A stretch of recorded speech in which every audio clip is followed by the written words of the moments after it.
ఓం శ్రీ గురుభ్యో నమః. ఓం శ్రీ మహాగణాధిపతియే నమః. ఓం నమో త్రిదేవి త్రిమూర్తియే నమః. పుష్యమాసము పాడ్యమి తిథి మూల నక్షత్రము 20/12/2025 శనివారము.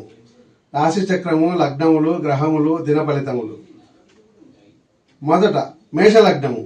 చతుర్థ రాశి అధిపతి చంద్రుడు నవమములో ద్వితీయ భావములు ఉండుట చేత తల్లితో కలయిక లేక తల్లితో మాట్లాడటం వలన సంతోషపడతారు.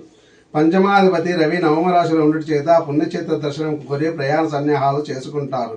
కుటుంబపరమైన సంతోషము, సుఖము లభిస్తాయి. మీ మాటకు గౌరవము, విలువ పెరుగుతాయి. తదుపరి వృషభ లగ్నం. కుటుంబంలో సమస్యలు వస్తాయి. అనవసరముగా మాటలు మాట్లాడినా ఇరుక్కుంటారు. ధనవ్యయం కలదు. చేసిన పనిలో నష్టం రావచ్చును. కండ్ల గురించిన శ్రద్ధ అవసరము.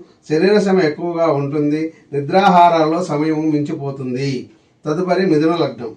ఆరోగ్యం పైన శ్రద్ధ పెట్టండి. వ్యాపారంలో, ఉద్యోగంలో సమస్యలు ఉండొచ్చు. ఇంట్లో అనుకూలం ఉండకపోవచ్చు. భార్యాభర్తలకు అనుకూలత ఉండకపోవచ్చు. శుభమైన పనులకు ధనం ఖర్చు చేస్తారు. వ్యాపారంలో నష్ట సూచనలు కలవు.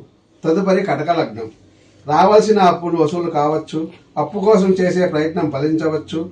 శత్రువులు మిత్రులు కావచ్చు. ఆరోగ్యంగా సంతోషిస్తారు. ధనలాభం ఉండవచ్చు. అదేవిధంగా మంచి పనులకు ధనము ఖర్చు చేస్తారు. తదుపరి సింహలగ్నము.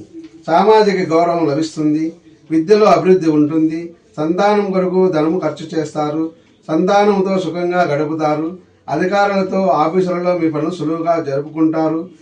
కొత్త ఆలోచనలు చేస్తారు. పూర్వజన పుణ్యఫలము వలన అంతా మంచే జరుగుతుంది. తదుపరి కన్యా లగ్నం. ఖచ్చితమైన ప్రయాణ సూచనలు కనిపిస్తున్నాయి. అనవసర ప్రయాణాలు చేస్తారు. ప్రయాణములు, ఆటంకములు, ఇబ్బందులు ఉండవచ్చు. అనుకున్న పనులు ఆలస్యం కావచ్చు. ఉద్యోగంలో, వ్యాపారంలో ఇబ్బందులు ఉండవచ్చు. భార్య సలహా వలన మేలు జరుగుతుంది. ధన సమస్యలు ఉంటాయి.